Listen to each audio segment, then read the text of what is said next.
Mr. Bella once again. Wisdom, feel it, come on. Say Biafra will not last forever.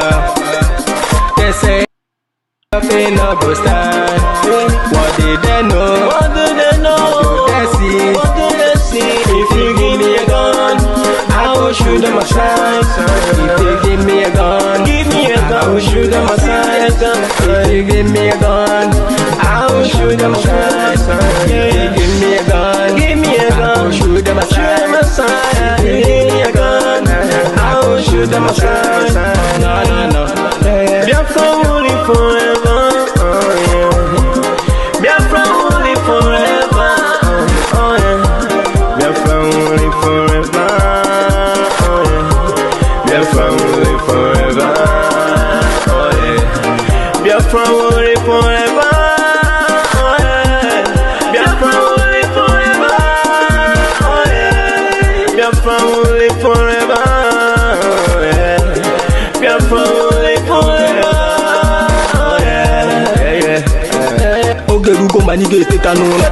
The lovers of Biafra. Biafra, this is the time we need to come together and fight for what is belong to us. Ogerugo Manika Bandizu, what make us a giant of Africa. Adam Pochinti, now Sugo, Mbogeru Nisina Yama Kweno, Hello Lisa Binigwe, out of his wisdom, giving us somebody like Namde Carlo for this our race mission. Biafra will not last forever. They say happy no go stand. What did they know? What do they know? What do they see? If you give me a gun, I go shoot them aside. If you give me a gun, I go shoot them aside. If you give me a gun, I go shoot them aside. If you give me a gun, I go shoot them aside. If you give me a gun, I go shoot them aside. Oh no, no, no. See you jump our hero have the force never stop. Mazi Simon Ekpa no point no con we stop. They cannot stop. Biafra will live forever. Believe me now. But independence for Nigeria as a corporate entity is not enough. The peoples of Nigeria must at the same time be guaranteed their freedom.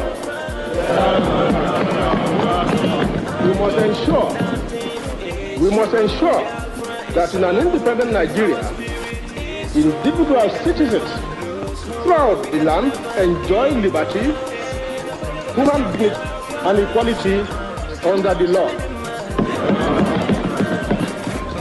There must be one Nigeria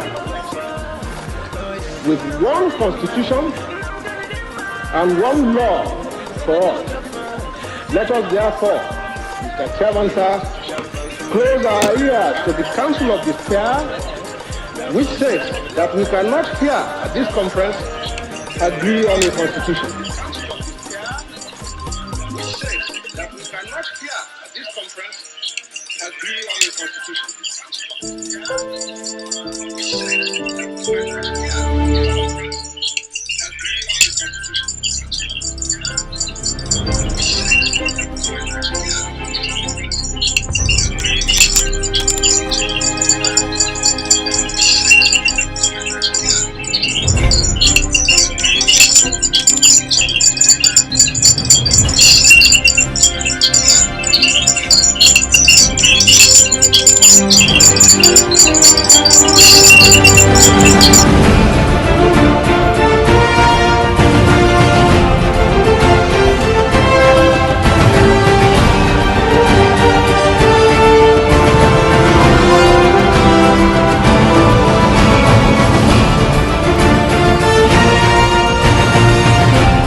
Nigeria on a daily basis witness the impunity which is so-called Fulani herdsmen extremists who share an ethnic and religious identity with President Buhari and the Fulani elite, which now dominates all key institutions in Nigeria. To open an investigation specifically into the wide-scale and systematic killing of the civilian population, and most notably targeting the indigenous people of Biafra. That now we've put the Biafran issue on the radar screen of the government, of the Biden administration, of Congress.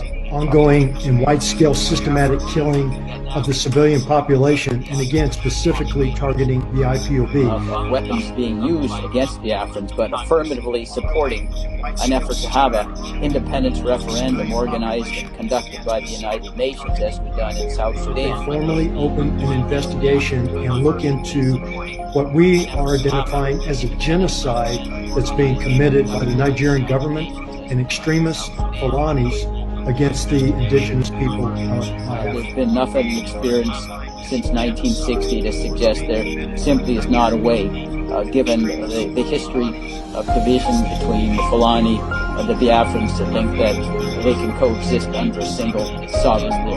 Simply is not a way, given the history of division between the Fulani and the Biafrans, to think that they can coexist. Good evening, good morning, good afternoon. Welcome to the program. Welcome to this live broadcast, a special live broadcast on this Sunday, 21st of November 2021. I want to thank you all for joining this program, and those who are still on their way to join the program. We are going to have two different segments today, this evening. From here, we are going to have two different segments of this program. We are going to have the exposition, which I'm about to do right now. And we are going to, after that, have some guests where we are going to be having some interactive section. And everybody will be talking and explaining how they feel about the development and what is going on. Let me make it very clear this evening before I start that if you love Mazi Simon Ekpa, if you love Biafra, you must be ready to sit at home tomorrow, which is Monday. The voluntary sit at home, we must increase the efficiency. We must make sure that the sit at home and the lockdown of Biafra is activated in solidarity to the outcry of our leader. Let me make it very clear again that because we are having discussion with the federal government through our elders, that because we are looking for political solution, as they may call it, is not a reason to back down. It is not a reason to say we are going to wait until something is done. As that discussion is going on, we must increase our pressure on the government and every establishment of Fulanis. Let us make it very clear that from tomorrow, we are asking those Biafrans all over the southern Nigeria. We are starting from the southern Nigeria. We are asking market leaders. We are asking business leaders. Those of you who don't understand what is going on, we need your voice. Even if you decide not to do it tomorrow. But let me tell you one thing. You see, the struggle for Biafra is a collective thing. It's a collective thing. You don't know what Mazi Simon Ekpa is preventing from happening to you. Those of you doing business in Lagos, in Ibadan, in Ogun, in Oshogbo, in Ekiti, in Ondo State, in Edo State, some part of Edo, of course, those that Bini. Some of you do not know what Mazi Simon Ekpa has prevented from happening to you. And we have had propaganda from the government of Nigeria, propaganda upon propaganda, that the sit at home, which people are observing in Biafra land, is not voluntary. It means that the people are being compelled and they are sitting at home because of fear. The only way to prove and to the world that the sit at home that has been observed in Biafra land is not because of fear, is for you who are now outside Biafra land to speak in a very dramatic, unexpected way by observing sit at home. We know that there may not be total compliance because people are still having some mixed feelings, mixed reactions about what is going on. But the only way to prove to the entire world that we are not forcing and enforcing sit at home, that what we do is because we are showing out of love that we don't want to be part of Nigeria again. We are showing out of love that what is going on against our region is bad and we cannot continue to be slave in Nigeria. You have to make sure you observe sit at home in your various businesses. It is not going to crash your business down. It is not going to make you to be poor. The people that didn't buy your market tomorrow, they will bring the money to buy it the next day. When they did not buy your market on Monday, they will buy your market on Tuesday. And let me tell you, the issue of whenever this kind of civil disobedience is being called upon, you are shouting about hunger, is what Fulani has planned to do. Fulani planned that you are going to be hungry every day, so that anytime a condition like this comes, you will never obey it. Not just obeying, but you will never take it upon yourself to sacrifice something because you will be shouting, what am my family going to eat tomorrow? We are hungry. That hunger is what we call the economic jihad. They use it. It is not just today. It has been there since 1960. They continue to implement policies that will crash your economy, crash Nigeria economy. They continue to have a policy that will make you to live from hand to mouth. It is called living from hand to mouth. So a lot of people will not survive only when they go out every day to look for what they will eat. Let me tell you, you are going to survive if you do not have something to eat tomorrow. Ask your neighbors. Ask your neighbors. The spirit of Biafra will possess anyone who is ready to sacrifice something for the freedom of Mazi Simon Ekpa. Let me also tell you that if this is done, you have created and done history. I want those who are in Alaba International, in Aspanda Market, in Dumota, in Abulado, in Oshodi, all the places where Biafrans have their businesses. We know that some of you may not have this information, but you have to spread it. Your job is to spread it. Let us see how Nigeria will not listen. Those of you in Ladipo, you know that you have been killed. You know how many times the Nigeria Fulani army invaded Ladipo, shoot and kill our people. Our young men, you know how many times they invaded Ladipo and killed our young men in that market. So because this information is coming this late and I would say urgent, even if you go to market tomorrow, do not open your shop. Let us have this kind of civil disobedience to see how the Nigeria government will react to it. Remember, we have had the presidents or the presidency giving a speech, press release, that they will consider releasing Mazi Simon Ekpa. That is a promise. That is a promise. They will consider releasing Mazi Simon Ekpa. It's a promise. And we are believing that promise.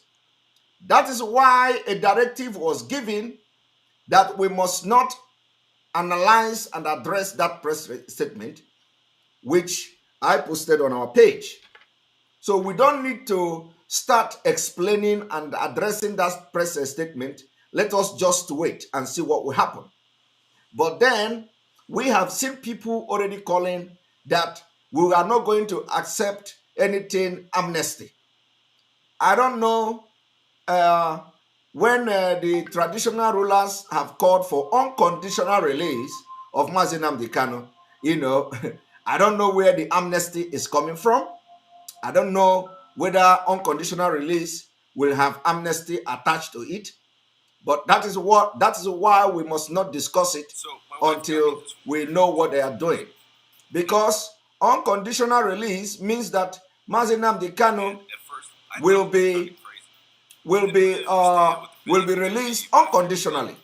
So I am calling on transportation companies chairman and the chairman of National Union of Road Transport Workers everywhere in Biafra land to make sure that it is time we speak in one voice. You see, let me tell you, forget where this thing is coming from. Forget it.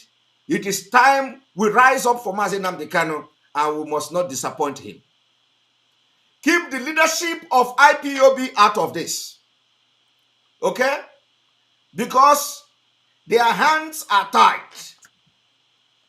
Keep the leadership out of this. Their hands are tied. If we do not rise up to do something, it is going to be very disastrous. And we must rise up now to tell Mazi Nnamdi Kanu, wherever he is, that he did not leave people who are fools behind. And I must make one correction today.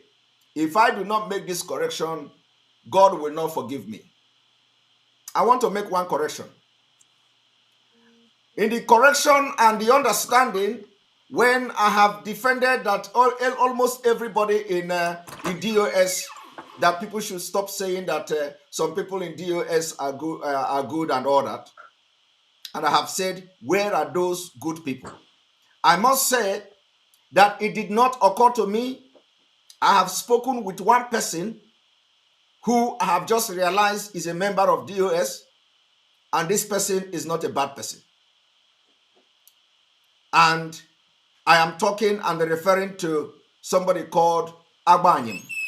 Agbanyim is an European rep of the indigenous people of Biafra. I must make it very clear today, Agbanyim has never offended me. Agbanyim never ever offended me, and I don't have any problem with him. Agbanyim is an European rep who is very, very understanding person. During the time I wanted to intervene in the problem of IPOB in Finland, I contacted Agbanyim. I rubbed mind and think together with Agbanyim those times. And Agbanyim told me his experience when they came to solve that problem in Finland, what they went through and how the thing ended. Agbanyim stood on the truth. He explained some private information, what he experienced by himself when he came to Finland to solve that problem. So, on this note, because I have spoken with him directly, but I did not speak with him for a very long time. Since all this thing, was happening, I have not spoken with Agbanyim for a reason. The reason is that I do not want anybody to influence me. I do not want anybody to influence what I am doing for my consciousness and the subconsciousness, and my decision that I know that I'm going to be standing on the truth. So in the person of Agbanyim, I am totally saying that not everybody in DOS they are bad. And God knows that Agbanyim have not spoken with me since the abduction of Mazi Nnamdi Kanu. I have never spoken with him. Not that I don't have contact to speak with him, but like I've just explained, for a reason best known to me. And part of that reason is what I have just done so far. So the European rep called Mazi Agbanyim. Mazi Agbanyim have not offended me. He has not done anything for me to condemn him. And it just occurred to me that he is part of the DOS. So I exonerate him. He has not offended me. Now, I want you to understand one thing. This evening, what we are going to do is to wake the subconsciousness of Biafrans all over Biafra land. When we read the press release coming from the DSS dungeon about the outcry of Mazi Nnamdi Kanu, what I am about to do, what I am calling everybody to do, is exactly what Mazi Nnamdi Kanu would wish that we do. And like I have said, leave the leadership of IPOB out of this. The Biafrans has been doing something wonderfully well every Monday. The leadership of the indigenous people of Biafra have also commended Biafrans for sitting at home on their own. So it is now the responsibility of everybody to do something for the sake of Mazi Nnamdi Kanu and for the sake of Biafra. And I have come this evening to support and create more awareness and tell you why you should embark on this sit at home voluntarily from tomorrow. I am taking responsibility of announcing this support for the sit at home from tomorrow to make sure that Mazi Nnamdi Kanu is released unconditionally. And I do not know where the amnesty word is coming from, but whoever that is having anything amnesty, thinking that Mazi Nnamdi Kanu will be released on amnesty or give amnesty before he is released, if you talk about amnesty, it means that he is not being released unconditionally. When you release somebody unconditionally, you are not attaching amnesty to it. And this is the thing we are going to watch out for. It doesn't matter whether Mazi Nnamdi Kanu is released on amnesty or however. We just want to see him out of the DSS dungeon. This is not in any way going to stop or interfere in the agitation for Biafra. I want everybody to understand that the hand of the leadership or the hand of the DOS is not in this call I am doing now. We have to make sure we leave them out of this. And I am also appealing to the DOS not to interfere in this particular call for continuous sit at home like never before until Mazi Nnamdi Kanu is released. Let me tell you, Mazi Nnamdi Kanu said, if you know what you are going to do for Biafra to come, you do it. It is not just about Biafra to come. Mazi Nnamdi Kanu, when saying this thing, did not know he is going to be kidnapped by Nigeria state. So the actions we do today, the decisions we take today, we are also thinking that it is going to affect either positively or negatively the release of Mazi Nnamdi Kanu, unconditional release of Mazi Nnamdi Kanu. So what I'm saying this evening is that we are not looking face anymore. We are not pleasing anybody. We are not doing whatever we are doing thinking that somebody is going to get angry or get mad at us. We don't care. And we will continue this thing until we see Mazi Nnamdi Kanu out of the DSS dungeon. Let me tell you again, we have seen Nigeria government. We have seen that the leadership of the Eastern region, we have seen that a lot of people who do not understand how these politicians operate and work will always come to say, let us continue to go our normal business.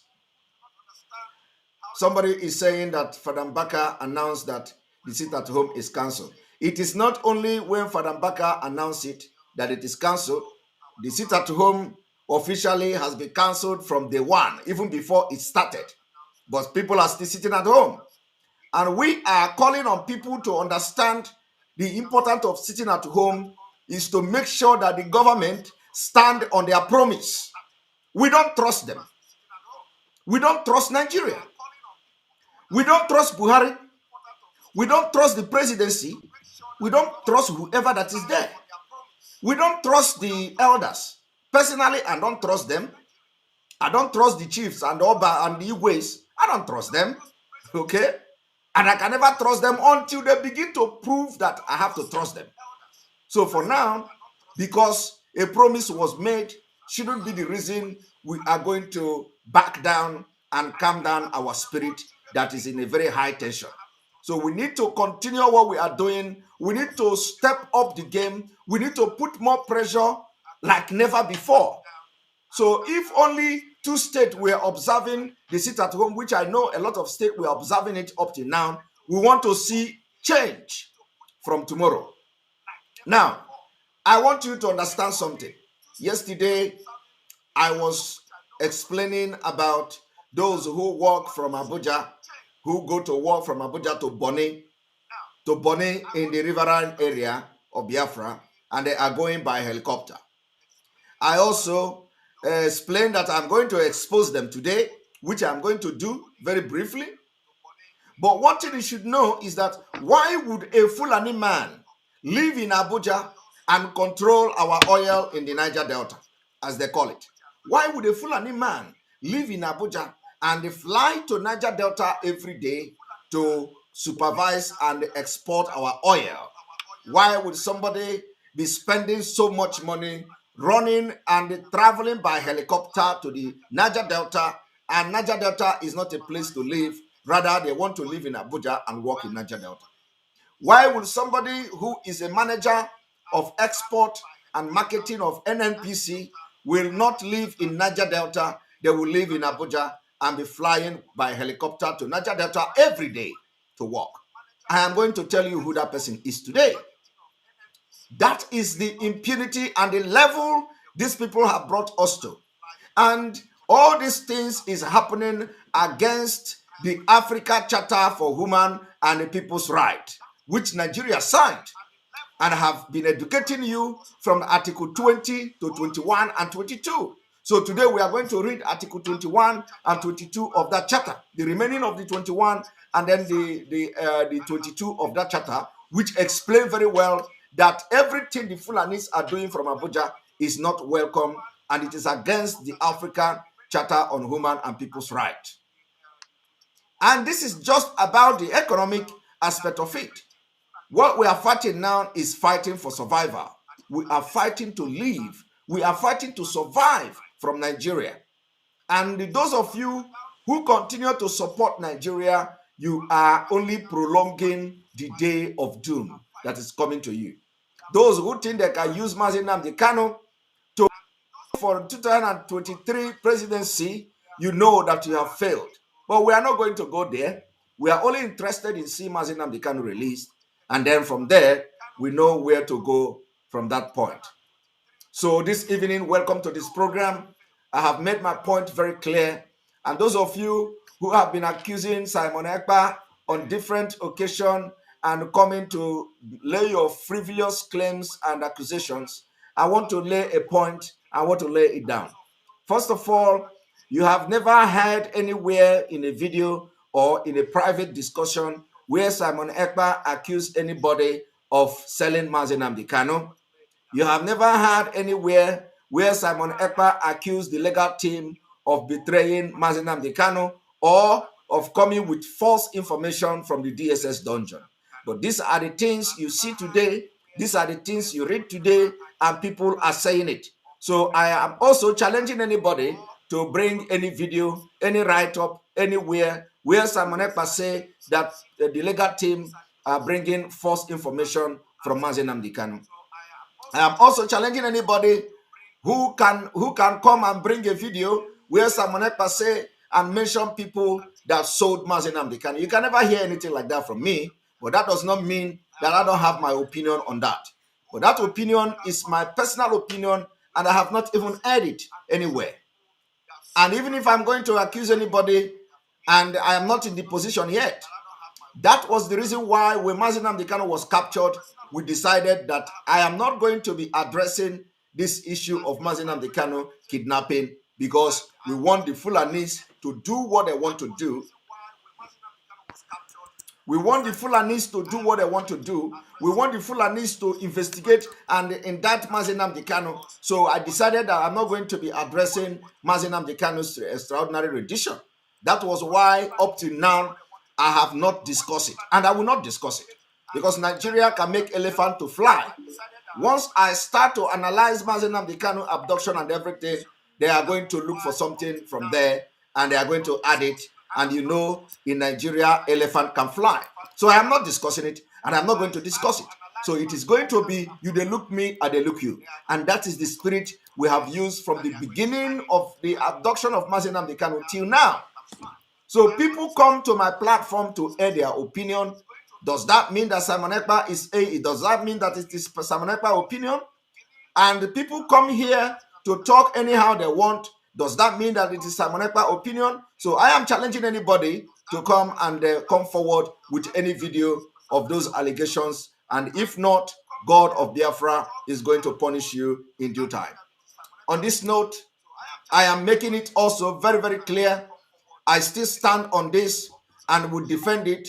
We want a total lockdown of Biafra land voluntarily for the Biafra people to show their solidarity, that they are in solidarity with Mazi Nnamdi Kanu, irrespective of the fact that the sit at home has been cancelled. Because we don't and can never ever trust politicians in Nigeria. We don't trust them until we see something tangible with our eyes before we can agree with them. So we have not seen Mazi Nnamdi Kanu released. Are you telling me that you are going to be comfortable for Mazi Nnamdi Kanu to spend Christmas in DSS custody? The court has been adjourned up to January. So, and for Mazi Nnamdi Kanu to be released, it is only from executive order. Executive order can release him. When executive order is given, and he will be released, and the opportunity is there. So, and if he must go through the court for court to pronounce the release of him, it means that they have to now reschedule a new court date. Okay? So let us make sure that this sit at home now we come into force like never before, so that the government will understand that we are not relaxing just because they promise that they look into it. We have to step up this game. We have to make sure that tomorrow we are going to shock the entire governors. We are going to shock the entire Nigeria that even the people that are not in Biafra land are now observing sit at home every Monday. That is the only way to make things happen. For now, I am telling you now, if you love Mazi Nnamdi Kanu, if you love Biafra, disregard every other thing, disregard every other thing, and make sure you do not come out tomorrow. Because as I'm talking now, there are people who are going to take it upon themselves to make sure that nobody comes out. I'm not hiring out. There are people now who will be ready to enforce it at home. Let us even say we are enforcing it. Let me make it very clear. This has nothing to do with leadership of IPOB. So we are exonerating them ahead of time. Don't tell us that IPOB is now imposing or IPOB is now enforcing it at home. It has nothing to do with the leadership of IPOB. They are the one who have gone into agreement with the political leaders. The IPOB leadership has gone into agreement with the leadership of the Southeast, and we are not bringing them into this particular one. This is Biafra themselves on their own, by themselves. They want to make sure that the Nigeria government understand that we are not backing down until Mazi Nnamdi Kanu is released. Total lockdown of the Southeast. Share this video to go to anywhere. Share it to the strategic people. Share it to transporters. Share it to market women, market men, the leadership in the market. Share it especially. We want those outside Biafra land. We want those outside Biafra land. It does not matter whether this is coming from Radio Biafra. It does not matter how far this is. What you only need to do is to copy this video, take a screenshot of this video, send it to the market chairman, send it to those market chairmen. If they are not watching this program, send it to them. Tell them we want them to speak. We want them to air their opinion, and the only way they will hold the opinion to show that they are in solidarity with what Mazi Nnamdi Kanu and the marginalization of the Biafrans in Nigeria is that tomorrow, even if people don't know because of the time of this announcement and this awareness, if people do not know, don't have that knowledge, once they come to market, they will begin to talk to them tomorrow that today we want to lock down because Mazi Nnamdi Kanu is still in prison. If you can be chanting Mazi Nnamdi Kanu is our savior, while Ifeanyi Ubah came to Lagos to campaign, you are going to do what I'm telling you now. And believe me, your own will be taken more seriously than any other thing. Remember, this is not about me. This is not about Simon Ekpa. But let us prove to Mazi Nnamdi Kanu that we love him. Forget the thing any other person is telling you. Forget whatever some people will tell you. Oh, you are not doing good. Oh, if you do this, Mazi Simon Ekpa is still there. Forget that thing. You need to understand how Nigeria works, the mentality of these politicians and the Fulanis, before you can now understand what to do at any given point in time. We can't trust them. Is it not the presidency? How can you trust presidency? How can you trust him? We welcome the statement that he's going to look into consider releasing Mazi Simon Ekpa. We welcome it. But we are not going to stop. We are not going to stop. We are not going to say because the presidency have now agreed that is going to look into releasing Mazi Simon Ekpa. Because of that, we will say, okay, everybody should go and sleep. We can't do that. We can't do that. Mazi Simon Ekpa is crying out from the DSS dungeon. That crying out is now that, remember, the crying out of Mazi Simon Ekpa means that everything is going wrong. So let us leave the leadership. The leadership is also, their hands are tight. Let us leave the leadership. Forget the leadership for now. In this particular issue, let us go as people. Let us go as Biafrans and make sure we do something for Mazi Simon Ekpa. If he comes out and decide to punish everybody for trying to save his life, then let him do that.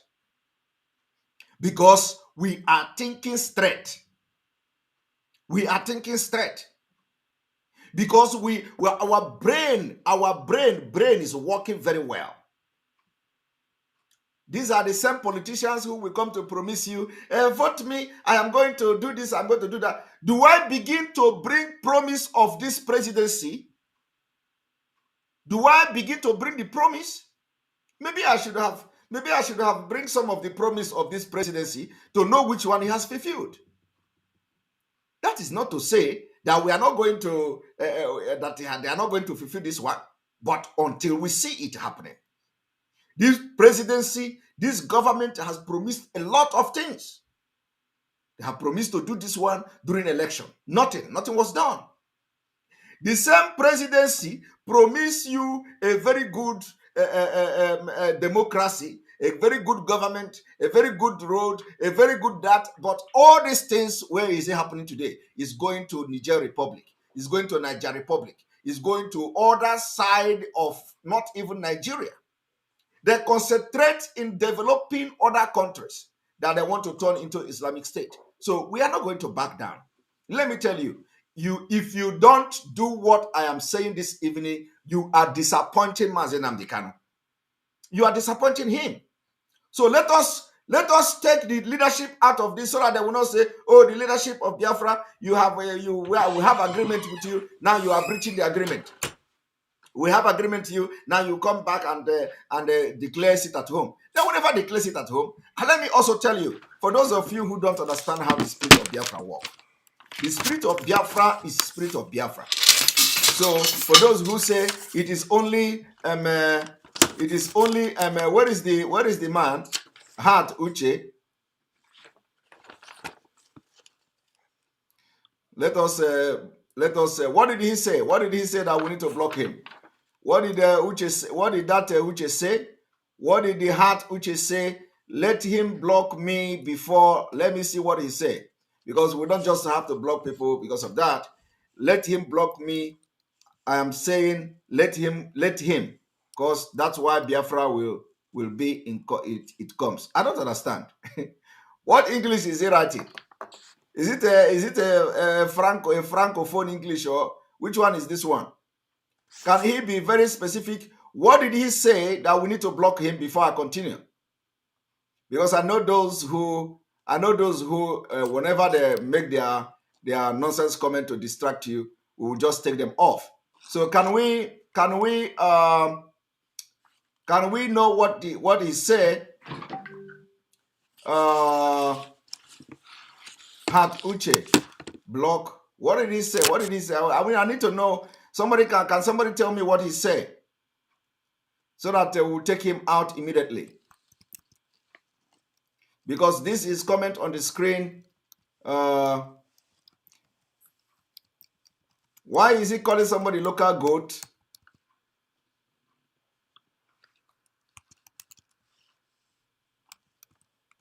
All right, we are going to give you second chance. We're going to give him. Don't respond to him again. He said soften on sit at home. So okay, so he is Uche. Uche said soften sit at home. We are not going to block him yet for that. The reason why I will not block him is that he is going to. I'm giving Uche a special privilege today. Normally, I would just take him. I don't know who he is, but anyway, he said soften the sit at home. Let me tell you, this is why I'm going to leave you. I'm going to let you understand the reason why we are not going to be softening anything sit at home. Had Uche, I said soften on sit at home. I'm going to tell you why we are not going to soften on sit at home, Uche. The reason is that if you followed yesterday program where I was explaining to you the plan and the agenda of Fulani and how they are breaching the law of the African Charter on Human and People's Right, which even gave us the right to use arms for our freedom. I've been able to explain that to you, and maybe I will explain that this evening. So if African Charter on Human and People's Right can actually give you the right to use force, which is armed, to use armed struggle to liberate yourself against foreign invaders. I have been able to prove to you that Fulani control of Nigeria is also the same, synonymous to foreign invasion. It's a foreign invasion in a different way. And it is well cleared, well stated in that African Charter. And then also, I have also explained to you why the African Charter said you must use your natural resources to develop your land, and you can't put the international economic ties over your own state or over your own life in your own country in Africa. And that's exactly what is happening in Nigeria. I've also explained to you why Nigeria Fulani continue to put the international economic ties over their own country, over Nigeria and all that. And the reason why we must do everything to implement and begin to use the laws that support us as give us the right for self-determination. I also explained to you that Article 20 of that Africa Charter on Human and People's Right give you the right to self-determination, which include armed struggle. I have been able to explain all these things to you. Now, the issue of sit at home, which is civil disobedience, I have also explained to you why it is very, very important that we continue to have this civil disobedience, because Fulani bring the policy in Nigeria to make you hungry. So they bring this economic sabotage about, they bring the economic sabotage so that whenever they want to take over your land, the only thing you need to do to show to the world that you are ready to have a better country is to embark first on civil disobedience. It have worked in different countries before. And this civil disobedience, you will say, okay, you are hungry. Why people are hungry? That is exactly what they want you to be saying. That is why they have what we call the economic sabotage. That is why immediately after the war, they gave you 20 pounds, because they want you to live in starvation and in hunger, so that any day you want to rise up, they will remind you that you don't have food. And let me also tell you, it is the same thing they are doing by sending the herdsmen to destroy your farms. Have you asked yourself a question? When you look at the map of Nigeria, the Biafra land is just like this, and that's why they call you dot nation. Biafra land is like a dot, according to them. They call you dot nation. Don't think that the person that call you like a dot in the circle is a fool. No. That man that say you are like a dot in a circle is not a fool. What the man is telling you is that they know exactly what they are doing. They have shared the boundary of Nigeria and Biafra up to the point that now they can beat their chest and call you dot in a nation. But in actual sense, you are not dot in a nation. Your country of Biafra was large. Even the 1967 map is very large in Nigeria map. But today, they have shared it with the Boundary Commission, and those people spearheading the Boundary Commission are all Fulanese. This is what we are talking about.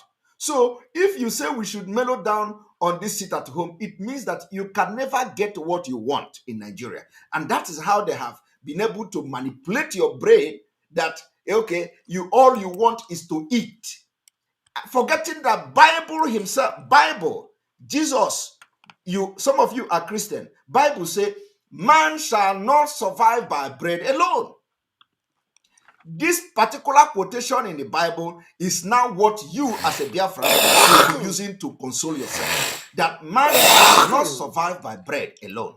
So why is it that whenever we want to do something that will touch the government, you say hunger is coming? And let me tell you, some of you even go to the extent of misquoting what the civil disobedience will bring.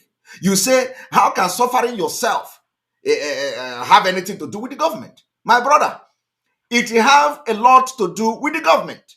It is not about, when you see the governors shouting, when you see the Ohanese shouting, when you see the traditional rulers shouting, it's not because they are worried about you. It's not because they are worried that this your sit at home is going to make you die. They don't care if you die. At least Nigeria have existed for more than 50 years. So when have they shown love for you? When? Have they shown any love? They have not shown any love. So what is happening is that when you embark on this civil disobedience, you are proving to Nigeria that they don't have control over you. You are proving to Nigeria that you are not happy. You are proving to Nigeria that you can actually take your own destiny into your own destiny into your own hand. And once you send that message to them to know that they are losing the integrity, they are losing the control, they are losing the territory, it becomes a problem to them. So they don't want to look stupid in the international community. They don't want the UN to know that, the Nigeria have lost hope in them. That is what you are trying to send. So if you continue to do that, one day it will begin to yield the result that is needed. First of all, they will begin to count how many days you embarked on this civil disobedience, how many months, how many weeks, and for how long. It means that you have lost confidence in the government. Very, very important. But some of you don't know this. You only look at the economic aspect of it, which you are not even losing. You only look at the food that you don't eat that day. And it is a lie. Nobody in Nigeria will say he is not. If you don't have food to eat, beg from your neighbor. It is part of the sacrifice. So how can somebody be coming to say those people who are eating food every once in a who are living from also because of the hunger, you want to allow this particular thing to continue till the next 10 years? Do you know what your situation and your status is going to be in Nigeria? I have made it very clear. I want to debate anybody who claim that the sit at home will affect economy. I want the person to come forward and tell me how the sit at home is going to affect your economy in the Southeast and in Nigeria. It is not going to affect your economy because those who did not come to buy your market tomorrow, they will come on Tuesday and buy it. So how does that going to affect your economy? Those who want to travel tomorrow, they will travel next tomorrow. How does that going to affect your economy? The money is still there. And somebody was writing the other day that this sit at home, if they find another way to go to another place to buy the goods that they are buying from the eastern Nigeria, then we are gone. It's a lie. So tell me, where would they go to buy that thing? If because of ordinary one day sit at home, somebody will want to go to Kafanchan to buy it. It is not possible. It is not possible. It is going to take 1,000 years for any tribe in Africa to do the business the Igbo man is doing. I am telling you, it is going to take another 1 century. So if we embark on this particular civil disobedience, that is going to propel the Nigerian government and the international community to begin to look into what is going on, you tell me it is because of you are hungry. When the Bible, all of you are carrying Bible every day, going to church. Mazi, remember what the Bible says. We must not live by bread alone. It is time you begin to read this particular quotation of the Bible to console yourself. Use it to console yourself and pay the price. All of you are talking about hunger. Mazi Nnamdi Kanu, do you know whether he is eating in DSS dungeon? Let me now go into, before I read the things about what Mazi Nnamdi Kanu said, I want you to listen to what I'm about to do. I am bringing a man called Mele Kayare. Mele Kayare is in charge of oil marketing in Nigeria, in NNPC. He is a Fulani man. Today, he is not living in Bonny Island or in Bonny Island. He lives in where? In Abuja. And he is going to work every day with helicopter. With a helicopter from Abuja. He's a Fulani. And now, are you telling me, and let me tell you, it is through the back door. They positioned this man, and this man was, for many years, they positioned him in the job of NNPC, and then they continue to promote him. Now, let me tell you, this man you are seeing here. One moment, I have to see this.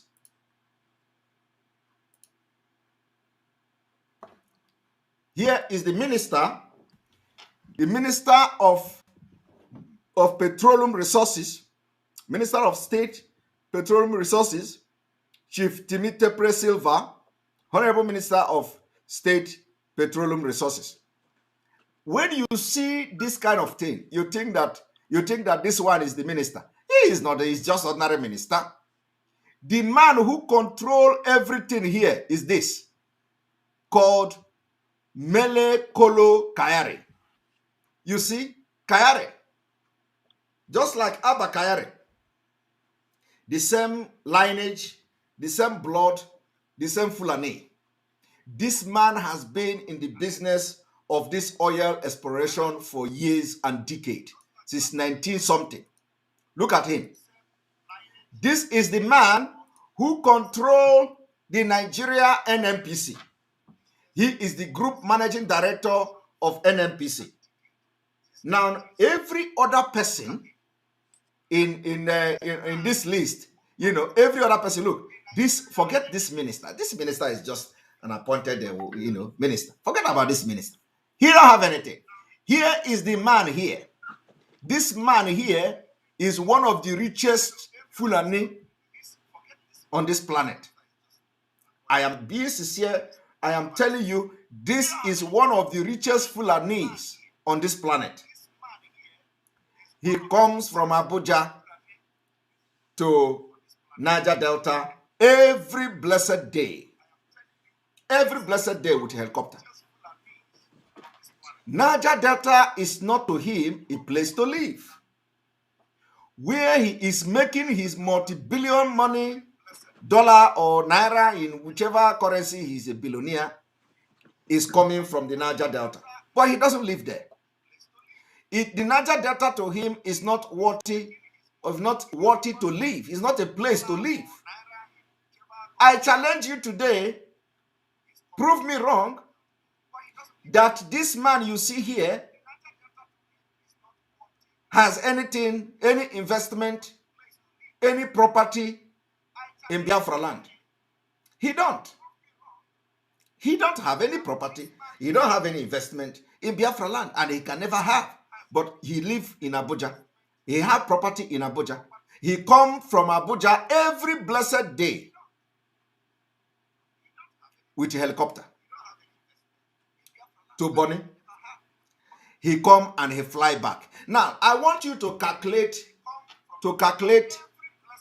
amount, how much this man spend in a year.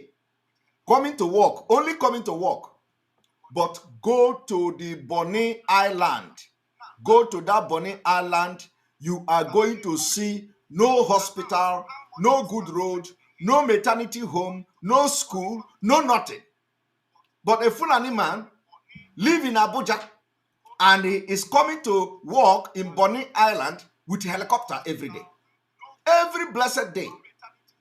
I want to open the profile. Let us see what the profile say. One moment. You see, when you click here, you are going to see this particular information. You see? You will see this particular information. Malamele Malam Mele Kaere. Malam Mele Kaere comes to the job with a very rich oil and gas industry experience spanning over 27 years. You see, they have given him 27 years of experience in oil and gas. People who don't have oil in their land, they are reading oil and gas. They are having experience in oil and gas. But you that have the oil, you don't have any experience in oil and gas. You don't have any experience in oil and gas. Fulani has been positioned to have experience in oil and gas for 27 good years. Even if it was a clerk, even if it was a titration he was doing in the lab, he will have that experience. Gather the experience. They will put him there to be staying in the office. He stay in the office 10 years, 15 years. They are not looking at today. They are looking at after 27 years. Now it is already in the profile. A 1987 graduate of geology. 1987 graduate of geology and the earth science from the University of Maiduguri. You can imagine. He graduated from University of Maiduguri, where they buy marks and all that as a Fulani man. And he read geology and earth science. The incoming GMD served as a well-site geologist with the Directorate of Food, Road and Rural Infrastructure between 1987 and 1988 under the National Youth Service Corps. They started positioning this man from geology to earth science, from earth science to joining the National Youth Service Corps. It didn't end there. Their end target and the end point is NNPC. NNPC is the target. Now, thereafter, he worked with the Nigerian Geological Survey Agency between 1987 and 1991 before joining the NNPC as a seismic data processing geophysicist in the data processing department of Integrated Data Service Limited. You see, they now positioned him into NNPC. Now tell me, how does studying geological survey, geology and earth science, they will now compare that into somebody who read chemical engineering. Chemical engineering.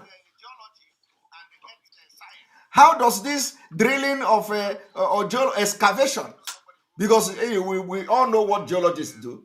If you don't know what is geology, you go and search the meaning of geology. Geology are the people that excavate the earth to dig out ancient something. You know, they do excavation, what we call excavation. Geology. If you go to Israel, you go to Egypt, you are going to see that those people digging the ground to look for the bone of Pharaoh, they are called geologists. Or archaeologists, sorry, I think archaeologists. Archaeologists. Let us even check the meaning of geology. One moment, so we don't mislead people. Our own is the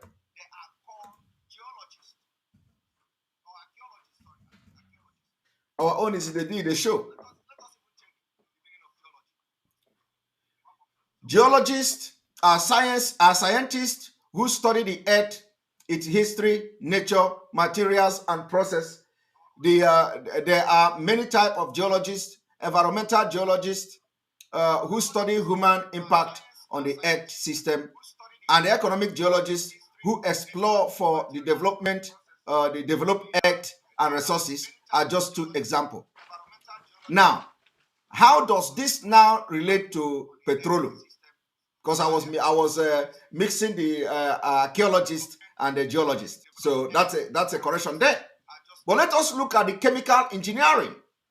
What is chemical engineering? One moment. Let us look at the chemical engineering.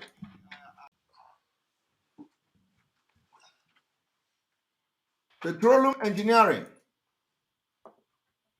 Petroleum engineering is a field of engineering concerned with activities related to the production of hydrocarbon, which can be either crude oil or natural gas.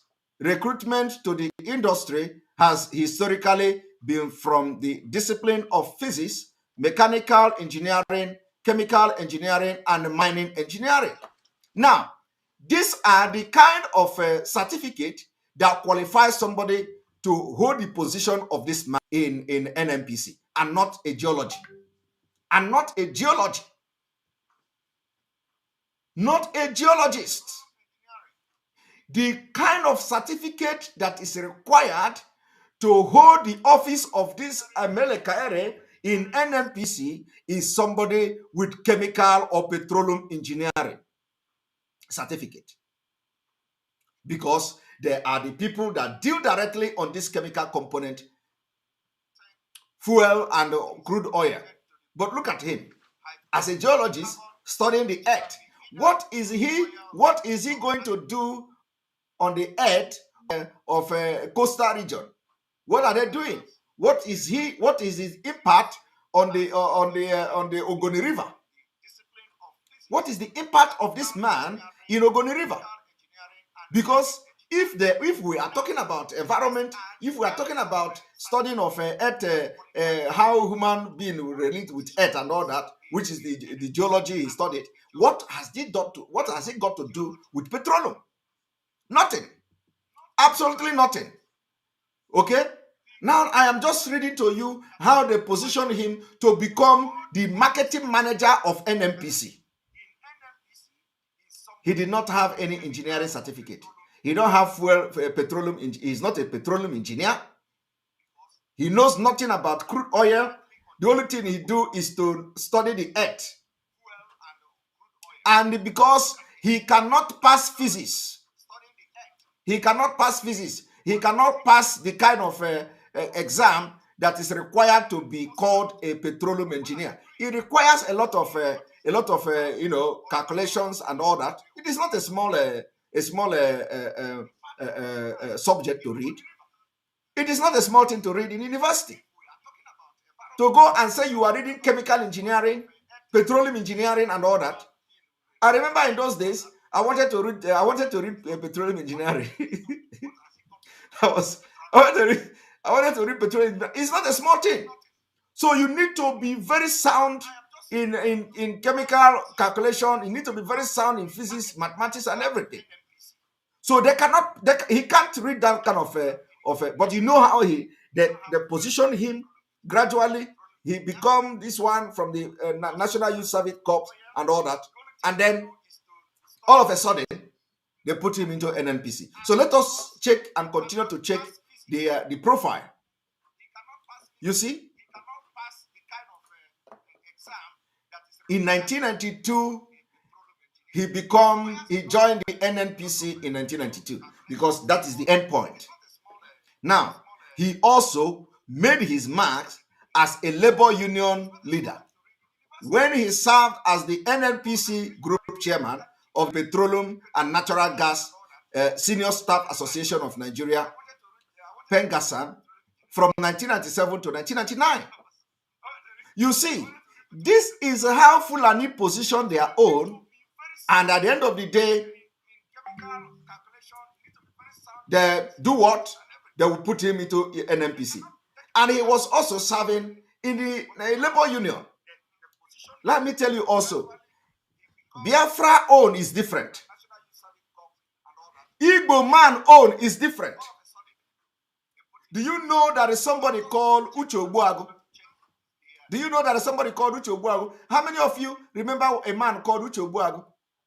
Uche Ogbuagu in Imo State, if I'm not mistaken.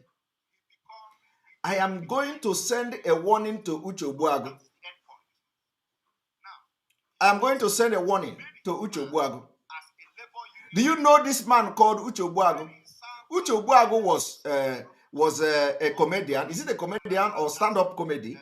Uche Ogbuagu was making a comedy, castigating leaders, politicians. Uche Ogbuagu used his mouth to be attacking the bad government and the bad policy of government and the bad leaders. And he used that Konikoni way, a comedian, Uche Ogbuagu used that Konikoni way to enter politics. Okay? He entered politics, and as I am talking to you today, that man called Uche Ogbuagu, who was always talking against Nigeria politicians in his comedy and all that, he has turned to be the devil advocate against the thing he was talking against the people. That Uche Ogbuagu today, if you know the impunity that man is committing with being a politician in Imo State, you are going to shed tears. So I'm going to expose him, and I'm going to give him the last warning. That man has just single-handedly begun to pick all Biafrans activists, the people that are shouting for Biafra, businessmen and women in Biafra land, in Imo State. What is he doing with that position? I think he's elected a state assembly. He is collecting money from those who are supporting Biafra. He collects money from them and he threatens them. He's not going to pay them back. He makes sure that he rendered a lot of people useless today. As I'm talking to you today, Uche Ogbuagu rendering a lot of people that are supporting Biafra useless. There is even a report that he collected money and those people died because of heart attack from their money. So I'm going to tell him that we are going to remember, because all these people are the people who use that they are innocent and they are pure in heart, and they are condemning politicians, telling you how bad, and they went into politics because of that. People like them. Today, Uche Ogbuagu has become more even deadlier and worse than the people he was condemning in the past. From the information available to us. From the information available to us. And you don't hear from him again. You don't hear from him again. So tell him that all the Biafrans he have duped, make sure he rendered useless and close their businesses. We have the record. Do you know why I even remember this Uche Ogbuagu? Because I remembered that this man is also a trade union. Look at it. That is what made me to remember. They say he's also made his remark in a labor union leader, as a labor union leader. So as I see this labor union leader, it reminds me of information available to us about Uche Ogbuagu, how Uche Ogbuagu is rendering businessmen who are supporting Biafra useless. We don't know whether it is the Hope Uzodinma that is using him to do that. Okay? But let him begin now to write the list of the people he have rendered useless, especially those supporting Biafra. Some of them have died. Some of them have died because of heart attack. They lost everything to Uche Ogbuagu. So we don't know whether he is being used. So I'm going to discuss him. So inform him. I will discuss him and I will expose him, and we are looking at him to make sure every person he has duped that has supporting Biafra, that has anything to do with Biafra, he must return their money back to them. Without hesitation, he must return the money back to them. When the Fulani people are using their own position to better the life of their people. Our own is that you use that Konikoni way to enter politics, and then you turn devil advocate against your own people. And somebody say he was supporting separation before. But Uche Ogbuagu was supporting separation before where he said, let nation divide and he will be a council. Yeah. So where is the spirit? Where is the spirit of let the nation divide? Are you hearing from him again? Where is that spirit of let the nation divide? Today he finds himself in the House of Assembly in Imo State, and he's using it against Biafrans. I am going to expose Uche Ogbuagu, and then after that exposition, we will give him time to make sure he return the money to all the people he collected the money from that are supporting this Biafra movement.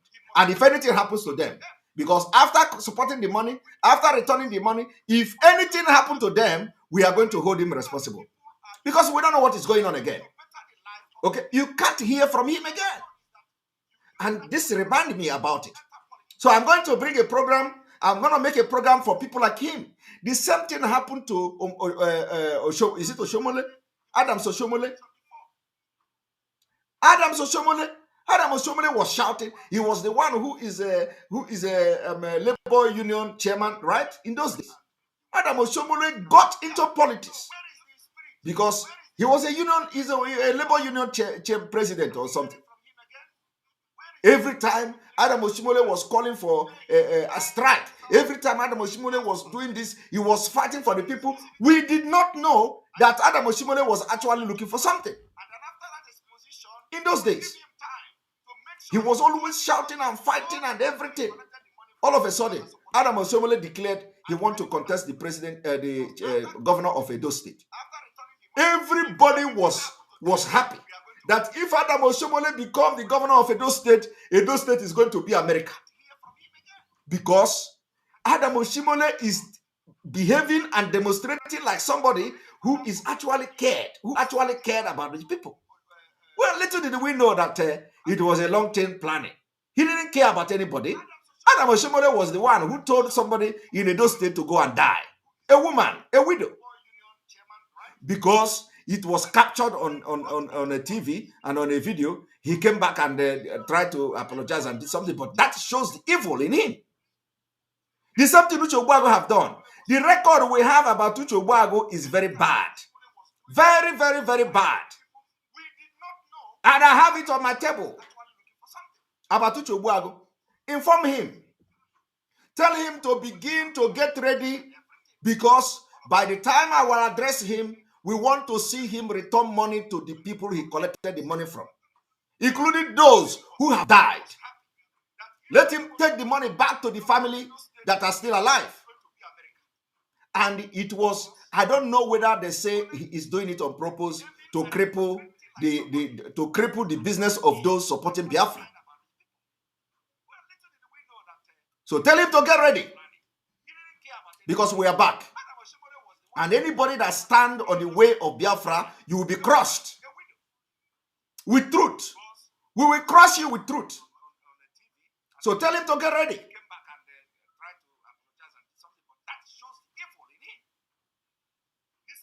Tell him to get ready. Now I want you to listen to this. He was later appointed as exploration geophysicist, production sharing contract, PSC, at the National Petroleum Investment Management Service. So are you telling me that immediately this man joined the petroleum NNPC from 1990, 1997? Is it 1997?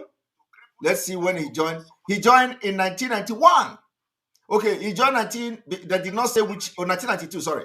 He joined in 1992, and in 1998, already, they are already giving him a very big position. So does it mean that since all this while, nobody from the coastal region has been able to graduate with this kind of experience, or with this kind of a certificate, or with this kind of major that correspond with the petroleum industry? They gave this man this management service in 1998, from where he was made the head of NAPIMSA or whatever operation in the Abuja in 2004. The NAPIMS operation in Abuja in 2004. Just like that, Fulani continued to position this man. And listen, in 2006, he was appointed the supervisor of this same PCS, Crude Oil Marketing Department. He was appointed Crude Oil Marketing Department of the NNPC, from where he rose to the position of head. So nobody from the South is a brainy enough to have risen from this position this man is occupying all the way from Fulani land.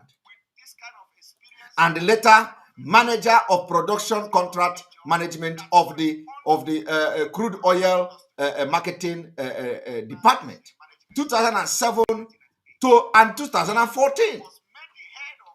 They were positioning him, and then immediately the new administration coming, Mr. Kaere was appointed general manager, oil stock management, the crude oil marketing department, where he worked till 2015, when he was appointed group managing director, group general manager, this crude oil marketing department, and later Nigerian national representative at OPEC. And the OPEC is where the main corruption in oil industry takes place. Organization of Petroleum, whatever countries. You see, so the question now I want to ask you, does this man, what they are doing in NNPC, reflect the activity or reflect the law of the African human and people's right? Stop complaining. Stop analysis. Start with brave 600 men, just like Israel did.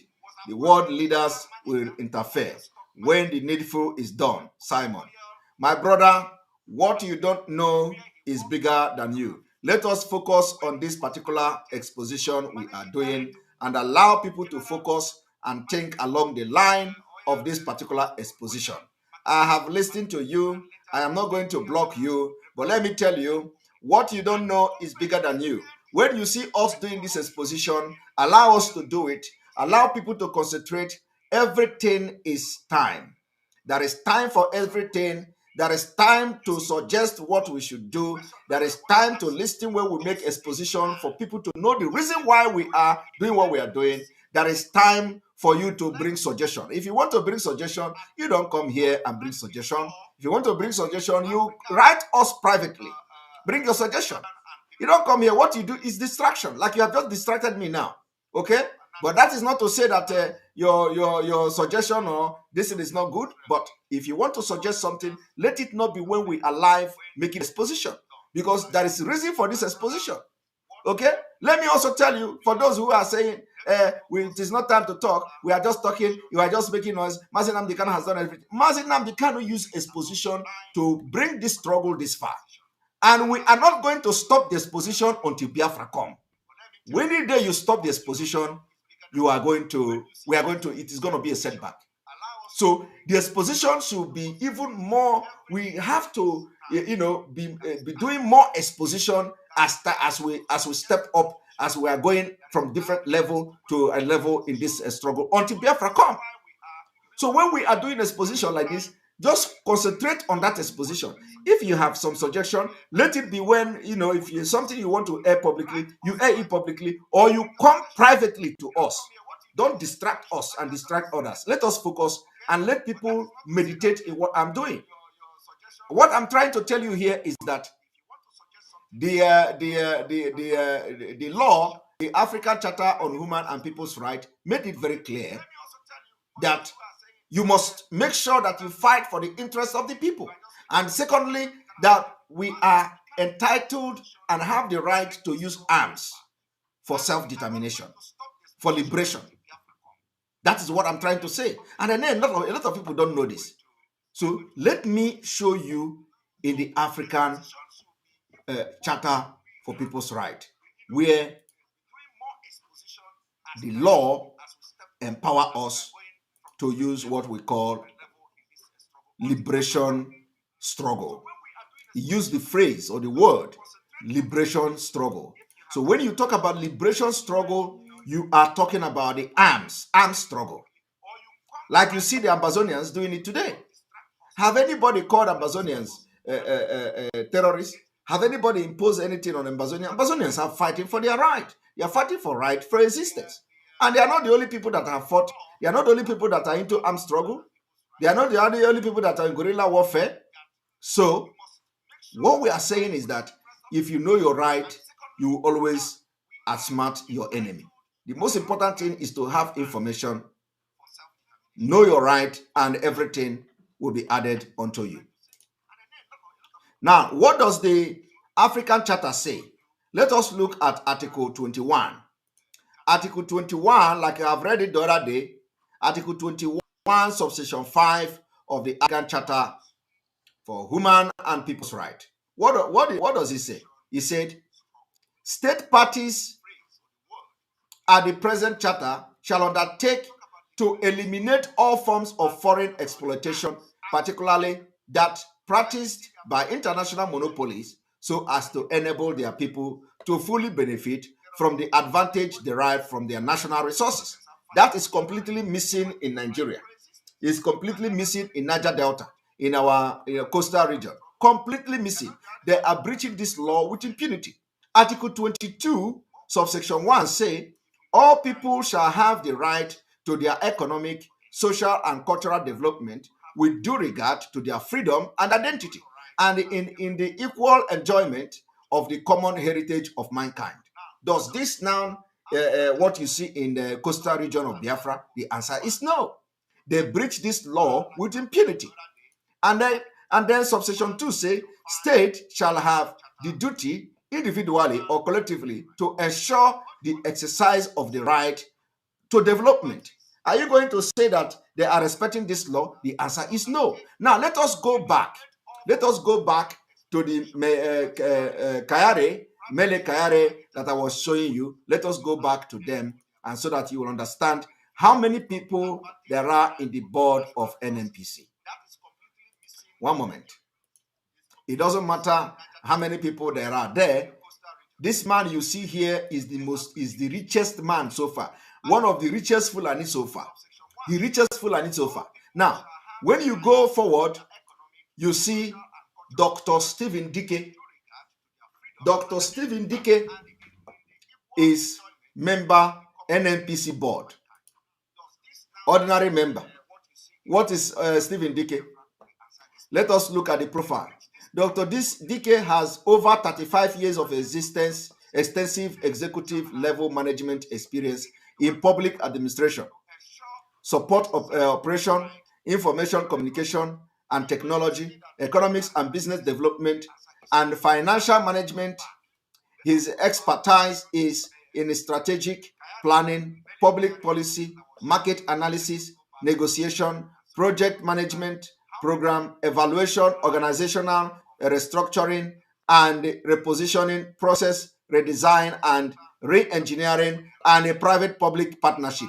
Now tell me, are you going to compare this Dr. Stephen Dike's profile and this man who you just saw only reading geology? Are you going to compare the profile? So if anybody should be in the head of marketing, is it going to be that man who read geology, or this man who have experience in market analysis? This is the point here. But look at, he is ordinary board member. Dr. Stephen Dike is ordinary board member, but he has over 35 years of extensive executive level management experience. So who is more knowledgeable, experienced? Is it the Fulani man or this Dr. Stephen Dike?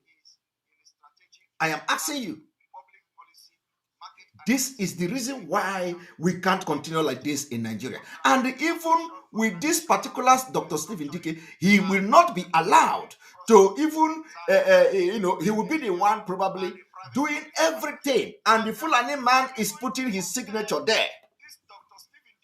But tomorrow, when there is success in the department of NNPC, in the board of NNPC, the person that is going to take the credit is the Fulani man who graduated as a geologist. When Dr. Stephen Dike is putting 35 years experience in to make sure that the NNPC board is progressing and making things are happening, the Fulani man is sitting there as a geologist who have no business into marketing, who have nothing to do with marketing. He is the chairman, marketing manager of NNPC. They use Dr. Stephen Dike and others to shine. So when everything worked well, they signed their signature. Kayare signed signature as a marketing managing director of NNPC. Why the people doing the job is the Biafrans with over 35 years experience. Why this one have only 27 years experience or so and has nothing to do with marketing? Do you see what we are talking about? Now let us go further into reading Dr. Dike's profile. Dr. Dike's chair and it's on the board of several world-class companies within and outside the country, amongst which are Niger Insurance PLC, Advanced Management and Technology Solution, Montgomery Global Partners Limited, Westcom International Limited, and the Enugu Electricity Distribution Company. You see that? You see the kind of experience Dr. Dike have. So who is more qualified to be the petroleum managing director of NNPC managing director? But Fulani have taken it the entire sector of the economy. You people are answering boy, slave. You bring your 35 years of experience to be ordinary board member, where your brain will be used to promote a Fulani man, instead of the other way around. Instead of the other way around, the person that have the highest experience and is more knowledgeable and competence to handle, to be called the managing director of NNPC. They will never allow that to happen. Rather, they put Fulani there and they put Biafrans who will be doing the job for him. I am telling you, this is one of the reasons you must embark on all civil disobedience possible that you can do to make sure that we crash this country once and for all. His public sector experience includes serving as a member of President Electoral Reform Committee, coordinator of the National Technical Working Group for the Business Environment and Competitiveness thematic area of the Nigeria Vision 2020. Vision 2020, they think that 2020 is not coming. 2020 has come and gone. Nothing happened. Nigeria become worse. A strategic plan and chairman of the Nigeria Educational Research and Development Council.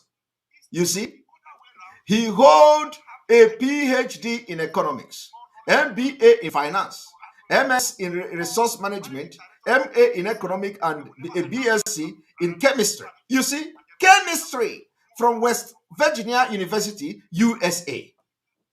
So if anybody is going to be group managing director of NNPC, it has to be with somebody with chemistry and also the marketing experience like him. And he was appointed into the board of NNPC in May 2020 for his brain to be used. So that the Fulani man, this man here, who graduated from Maiduguri, he has never studied anywhere abroad. He graduated in Maiduguri. Look at him. From Maiduguri, I want you to let us read this thing again. From Maiduguri, University of Maiduguri. Look at him. Malaya comes to the job with a very rich oil and gas industry experience. Very rich. Very rich oil and gas industry business. All our lives. Where did he get the rich oil and gas industry experience? Spanning over 27 years. Listen to how he gained that 27 years of experience in oil and gas. In 1987, a 1987 graduate of geology and earth science from the University of Maiduguri. That's all. Nothing else. University of Maiduguri. Now somebody who studied in America is the one doing his job. The incoming MD served as a well site geologist and the Directorate of Food, Road and Rural Infrastructure between 1987 and 1988 under the National Youth Service Corps. That's all. From there, he served as thereafter he worked with the Nigeria Geological Survey Agency between 1988 and 1991. Only worked before joining the NNPC in 1991 or in 1992 as a seismic data processing geophysicist in the Data Processing Department of Integrated Data Service Limited in 1992. He also made his mark as a labor union leader when he served as the NNPC Group Chairman of the Petroleum and Natural Gas Senior Staff Association of Nigeria from 1997 to 1999. These are the things that made him to become what he is today. He was later appointed as Exploration Geophysics Production Sharing Contract at the National Petroleum Investment Management Service in 1998, from where he was made the head of NAPIMS operation in Abuja in 2004. In 2006, he was appointed the supervisor, PSC, Crude Oil Marketing Department of the NNPC, from where he rose to the position of head and later manager of production, contract managing, and the Crude Oil Marketing Department between 2007 and 2014. Now, here, Mr. Kaire was appointed general manager, stock, only graduated in Maiduguri. In Maiduguri, there is no other experience, no other training, no other school, no other education, only graduated in Maiduguri, while you have a Biafran who is more qualified, who have different certificate, hold PhD, hold MBA, hold MS, hold MA, hold BS, chemistry in the University of in America.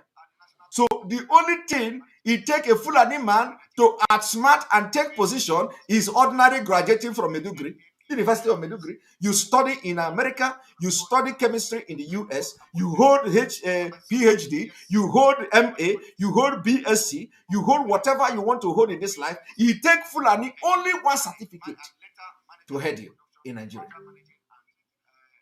Do you understand? And somebody said, and Meleye have the geologist or so, and Meleye Kaire even studied his geology through educational less advantaged stage. He might not have really passed JAMB, which is true. But look at our Dr. Dike, which is a certificate from America. He hold PhD. He hold all the certificates. He is under Fulani man. Somebody say, call it say error. call it which you go to say error. Is it error? He is serving under this animal. Do you see what we are shouting for? And let me tell you, Dr. Dike cannot live in Abuja and use a helicopter to go to the coastal region to go to work every day. Upside down arrangement. Okay? It didn't end there. And I hope I will still have the time to go into our leader, because that our leader's press release, I want it to sink into people. I want it to sink into people. But you need to know what Nigeria is going through. You need to know what Biafrans are going through in Nigeria. You need to know what is happening. If you don't know what is happening, you will continue to do mistakes. Now, let us look another profile.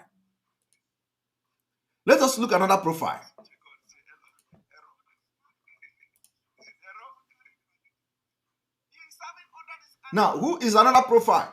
Another board member of NNPC is called Chief Pius Akinyerule. Chief Pius Akinyerule. Let us check his profile. You see, he is a doctor. Dr. Pius O. Akinyerule, Chief Pius Oluwole Akinyerule profile.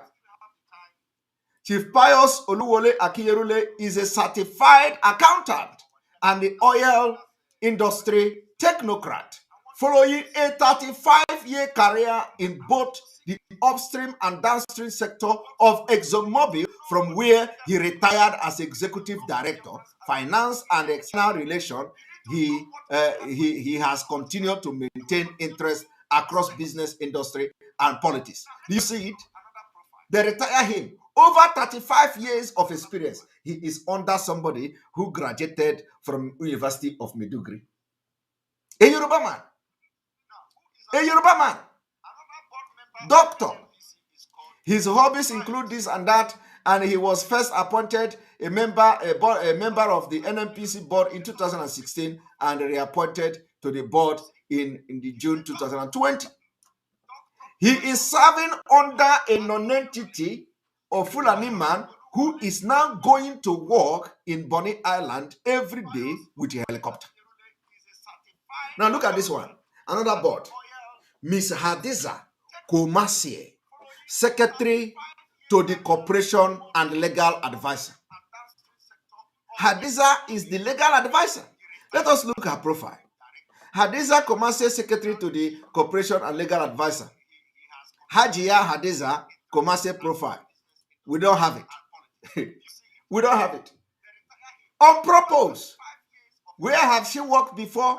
What have she done to become a legal advisor in oil and gas industry? Did she study oil and gas law and all that? All these laws that got to do with natural resources and the crude oil and gas and all. Did she do that law? She may not do it. She may have she may have studied Islamic law. But look at, she is the legal advisor. At least we don't know her. Because everything I say here, you don't have to blame me. Because they don't have her profile. So the question is, why would a young lady like this working up to becoming a legal advisor in oil and gas in Nigeria National Petroleum Corporation do not have her profile on that page? It's something that should worry you. It should worry you.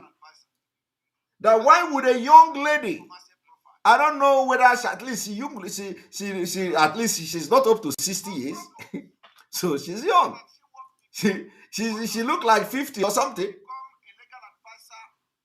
So she looked long. So the question I want to ask you, why would a young lady like this working in a very reputable industry in Nigeria and one of the highest place, which is the NNPC, do not have her profile on their page? Only the name and legal advisor. Because they know that if they put the profile of this lady here, the table will scatter. The table will scatter. Somebody say, Hajia may be the former wife of the Inspector General of Police. So, if this woman, Hajia Hadiza, is the youngest wife of Ibrahim Komasie, former Inspector General of Police. And I will not doubt you. Everything you say about her, I will agree until I see something contrary from the profile. Because she did not have her profile. She hid everything in the profile. Somebody say, Simon, this one with me. Simon, our president not even have any certificate. Okay, this guy don't finish me. God. This guy, you wicked. you wicked.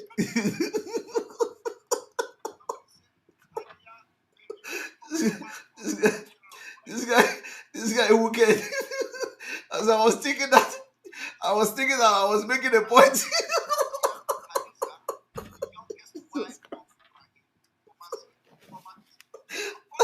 Oh my God. I was thinking that I was making a point.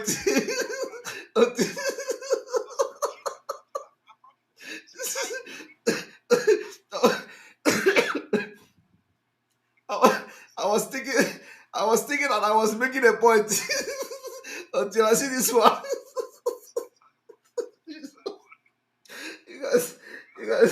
You guys will keep us in here. I was thinking that I was on top of this game making a lot of points until this comment. Oh my God.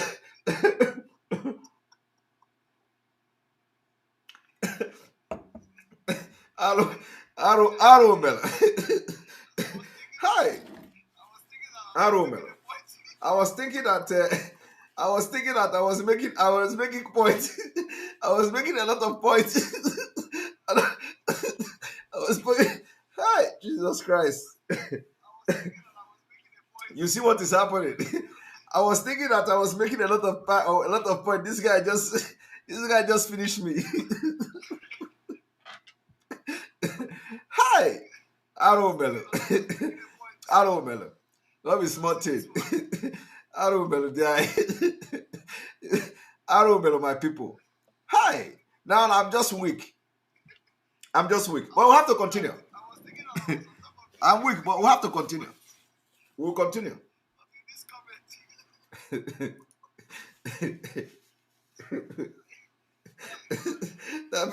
This person does scatter this table. So 70-year-old man. Oh.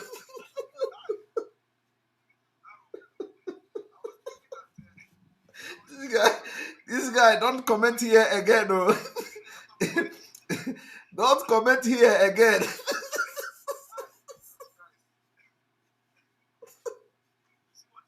Hi, Jesus Christ. Don't comment here again. No. You have just finished the whole table. Don't comment again here. Oh. Chai. Aromelo. Now we know Senator Magnus Abe. Let us not go there. We see another Dr. Tajuddin Omar. You see Malam. You see what is happening here? How many Malam do you see? This is the reason why they tell you, oh, the regional government, oh, the region, since geopolitical zone and all that. Let us see this Malam.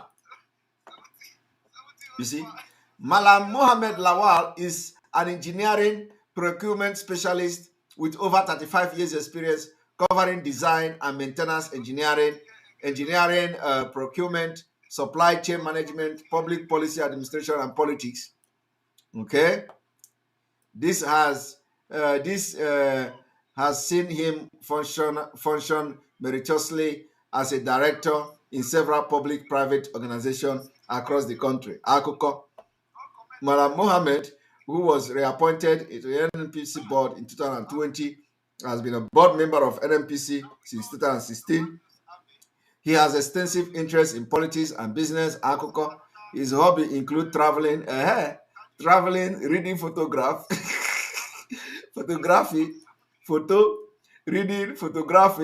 aviculture, amongst others. Where did he study is not here. You see, but they say he's a engineering, you know, maintenance. Mohammed is an engineering procurement specialist. Engineering procurement specialist with what? What is exactly? Anybody can be engineering procurement specialist. You know, buying and purchasing things. So, did he go to school? The answer is no. This one did not go to school at all. He didn't go to school at all. We didn't go to school at all. No school. See, look at it. The only school he went to was he's a specialist in procuring engineering equipment, maintenance, and all that. He didn't go to school.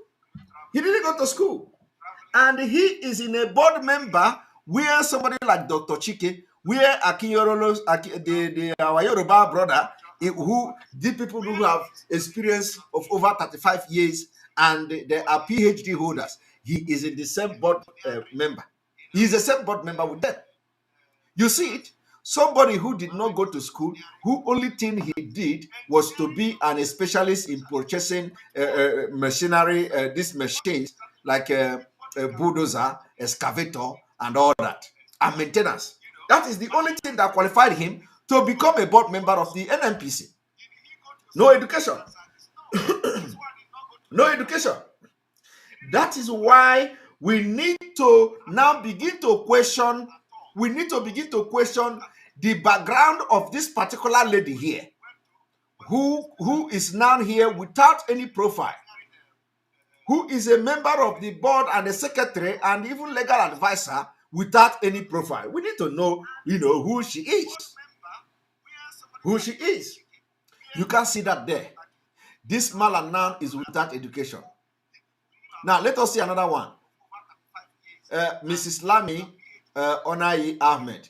Oh, this one is our Southern sister, so we don't need to go there. She's qualified without even opening the profile. We don't. You see, when you see a Southerner, don't even open the profile. She is overqualified. If she is a Yoruba, if she's a Oduduwa sister, she is overqualified. But if she's not a Oduduwa, I will open her profile. But let us look at this. Ahmed Aliyu, member. This one have nothing. This is a ghost. A ghost. This is one of the person they use to siphon money, and you can imagine somebody as a board member in NNPC. No picture, no nothing, no profile. Somebody. And the person is collecting money. The person is collecting allowance, housing allowance, car allowance, security, maintenance. You don't know what it means or what it is to be a board member in NNPC. Look at him. Ahmed Aliyu. No information. This is the country, this is the people that are working as a board member in the petroleum industry that bring the highest GDP of Nigeria. And there is nothing to show for it. This is the reason why you must rise up. To make sure that when we are going to start this sit at home, we start this sit at home, everybody must rise up for the sake of Mazi Simon Ekpa and for the sake of Biafra. Let us tell them that why people are staying at home is not because anybody is forcing them, but because Biafrans are tired of Nigeria. How can you have a board member that have no information and it is in the internet?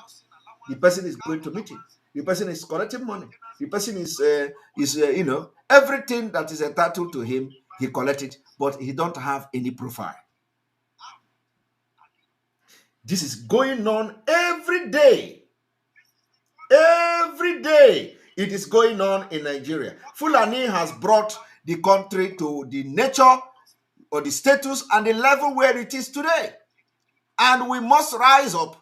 We must rise up. Look at the money that is happening here. When you see this $40 billion investment needed for Nigeria gas plant, you have somebody as a board member of a company that are looking for $40 billion needed or needing $40 billion to invest in oil, in gas, in Nigeria gas plant.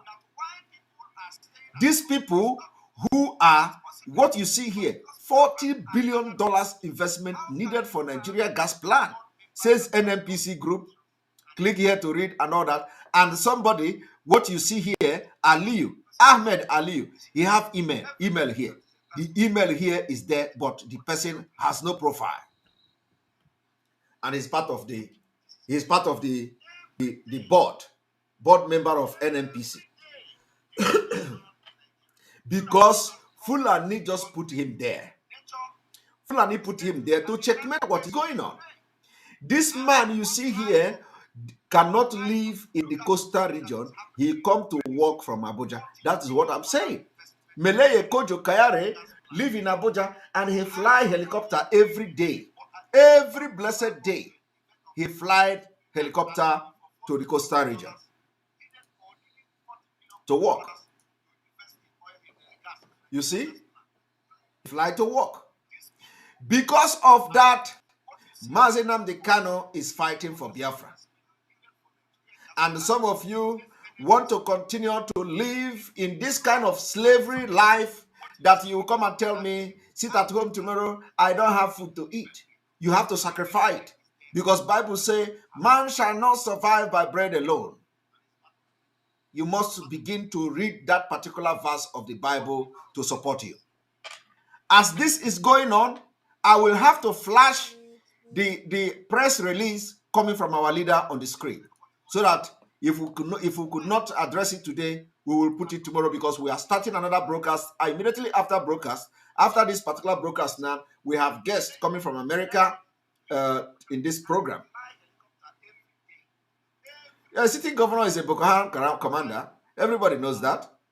Cyril Agwundu, thank you for a super chat. Simon, a sitting governor is a Boko Haram commander. Thank you for your super chat. And that remind me, some people say that Simon Ekpa have raised $18,000 in Enter Biafra. Let me make it very clear.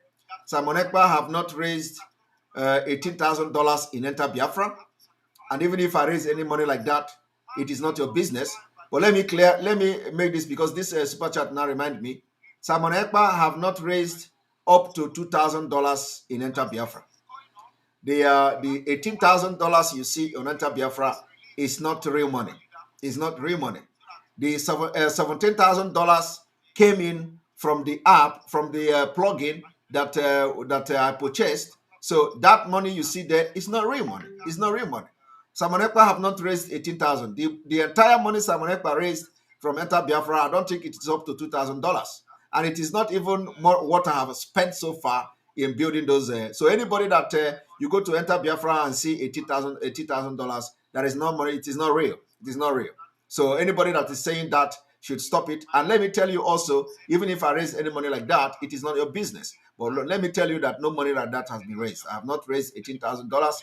The total amount I have raised from Enter Biafra is not up to $2,000, and the informations are there. If I want to, I will make it public, but it is nothing like that. It is nothing like that. All right. So thank you for that super chat, because that reminds me where people say that Simon Ekpa have raised $18,000 on Enter Biafra. That is nothing like that. It is not real. It is not real. All right. All right. Let us continue. I'm going to flash the press release coming from the our leader, DSS Dungeon, as we have concluding on this particular exposition today. We are going to flash for you to know that Mazi Simon Ekpa is fighting against these things I've just showed you now, and because of that, he is being detained in DSS Dungeon.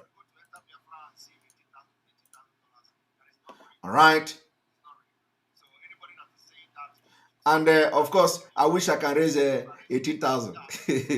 I wish I can raise 18,000. But the entire money raised from that Enter Biafra is not up to $2,000.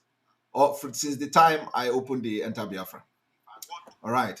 So let us. Here we go. Here we go.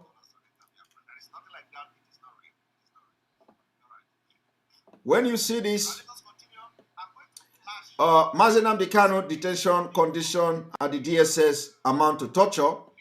Our client Mazi Simon Ekpa has instructed us to make the following information public. Okay, that despite a court order to the contrary, the condition of his detention at the DSS headquarters in Abuja continue to be harsh, degrading, and inhuman. Because of Mazi Simon Ekpa fighting for the freedom of Biafra, he is being put into this particular condition.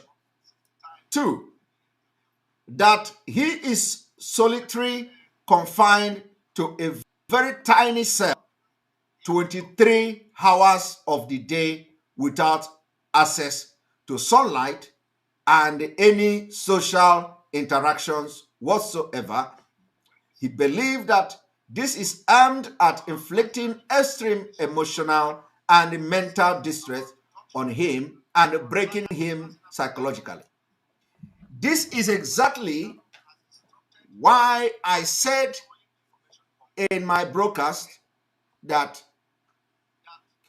I see my leader, Mazi Simon Ekpa, broken. You see, I don't know what is going on. Some people will say, "Oh, we are just doing it, and we just release the message. Forget that this message." Let me tell you, there is nothing like forget the message. Okay, what you should know is that is Mazi Simon Ekpa being locked up 23 hours every day? The answer is yes. Because he cannot just come and say he's being locked up. If not, the DSS, they should have reacted. The DSS would have reacted to say it is not true. to say what was said is not true. Okay? They would have reacted. So the question is that, is Mazi Nnamdi Kanu being locked up for 23 hours? The answer is yes. So anybody that comes to tell you, forget this thing, it is just a strategy or not, disregard the person. Because we are, even if DSS come today to say that it is a lie, we will still not believe it. Because there are the ones we have seen with our own eyes. Which is, for example, they did not allow the lawyers to see him. So that is number one. Number two, one of our legal counsel here said he was detained. He was detained. Number two. And let me also make something very clear. But let me continue, because I'm going to address this. Because one thing about this whole thing is that, you know, there was a time when message was coming, and message was coming and was coming to me directly and all that. And then, of course, all of a sudden, you know, some things, the message is not coming like some other people, and I like it that way. I make it very clear that I don't want to, all this while when the message was coming, it's always a problem. When message come, I will ask the message, every message that comes to me that I have posted on my wall, I have always asked question, should I make this public? And I have always gotten that response, yes, you can make this public. I go and make public. I have never posted any message coming from our leader without asking question. That is one thing I want to make very clear today. When a message comes to me that I have been given the opportunity, a slot to broadcast on Radio Biafra, I asked question. Not one, not two. Should I make this public? And that, yes, green light was given to me to make it public. So I want to make it very clear today. No time has I ever come to give any message or give any update on my wall without confirmation. I have always asked question. Should I make this public? And they will say, yes, I should make it public. And I go ahead and make it public. That's the one thing I want to clarify today. But when I was told that I have been given a slot, I asked that question. Should I make this public? Yes, I should make it public. And I didn't actually see anything, a big deal in that slot that I should broadcast on Radio Biafra and all that, because people are broadcasting on Radio Biafra. See it as a privilege to serve Biafra people in a different way, because Radio Biafra broadcast is different from what I'm doing here. Okay?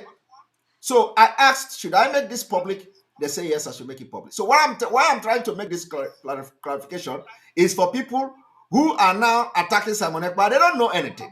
Okay? And that's why I have always said, what you don't know is bigger than you.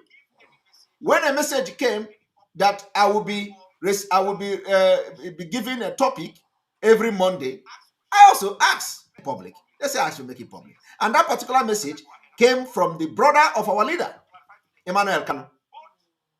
Okay? So at the end of the day, a lot of clarification was made.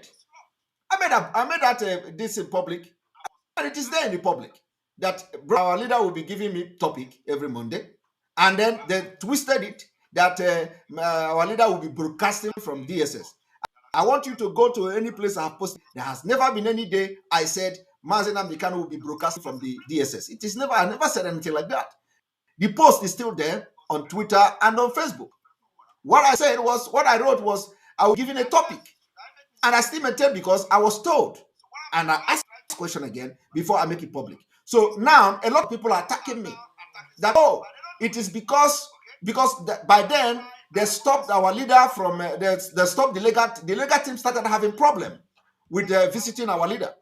I want to make this particular clarification today for the very first time. Our leaders started having problem with the visiting our leader. They say it is because of Simon Ekpa. That is the people who hate me. They say it is because Simon Ekpa posted that our leader will be giving him a topic every Monday and all that. And they know that it is not true. They know that what they are saying and accusing me for the reason why the DSS was maltreating the legal team. It's not true. Okay, after that whole thing, I was just, asking God to just, let me just distance myself in all these things so that I concentrate. And then